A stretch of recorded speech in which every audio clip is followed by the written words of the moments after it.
आज प्रयास करूंगा कि एक ऑब्जेक्टिव एनालिसिस इस बजट का करूं और कंस्ट्रक्टिव क्रिटिसिज्म अपना आपके माध्यम से वित्त मंत्री को दूं।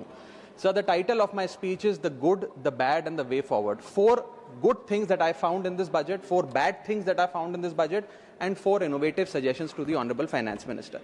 So the first good thing that I found in the budget is that there was an increase in the STT for derivative trading. Usually सरकार की निंदा हुई इस विषय को लेकर, मार्केट्स भी गिरी, लेकिन मेरा यह मानना है कि इस कदम से स्पेक्युलेटिव ट्रेडिंग यानी कि सट्टा ट्रेडिंग समाप्त होगी या कम होगी और रिटेल इन्वेस्टर, जो 90% रिटेल इन्वेस्टर एफएनओ सेक्टर में नुकसान भुगतता है, फ्यूचर्स एंड ऑप्शंस के चलते जुआ खेलता है, उसमें आपको रिटेल इन्वेस्टर की प्रोटेक्शन का एक माध्यम बन सकता है। लेकिन मैं इसी के साथ साथ वित्त मंत्री जी को याद दिलाना चाहूंगा कि एसटीटी का जेनेसिस क्या है, एसटीटी का जन्म कब हुआ।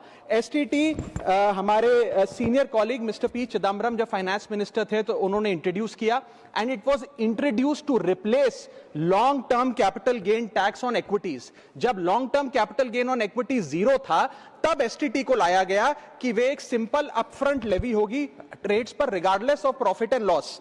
लेकिन अब सरकार ने long term capital gain tax भी लगा दिया, एसटीटी भी लगा दिया और रिटेल इन्वेस्टर को और तमाम इन्वेस्टर्स को एक प्रकार से डिसइंसेंटिवाइज किया। मैं एक सुझाव लाया हूं सरकार के लिए जिससे long term house hold earnings बढ़ेंगी, वेल्थ क्रिएशन होगा और वेल्थ पार्किंग रियल एस्टेट और गोल्ड के सेक्टर से निकलकर इक्विटीज में आएगी और स्पेक्युलेटिव ट्रेडिंग और कम होगी और long term investment behaviour investors का बढ़ेगा। वो की है कि long term capital gain tax on equities should be made nil in this country for individual investors. दुनिया की कई ऐसे देश हैं जिसके अंदर long term capital gain tax equities पे खास तौर पे शून्य है, जैसे कि Switzerland, Singapore, UAE, New Zealand, Hong Kong, Qatar, Malaysia. मैं चाहूंगा कि जब एसटीटी बढ़ाया जा रहा है तो इसी बजट में ही long term capital gain tax को जीरो किया जाए।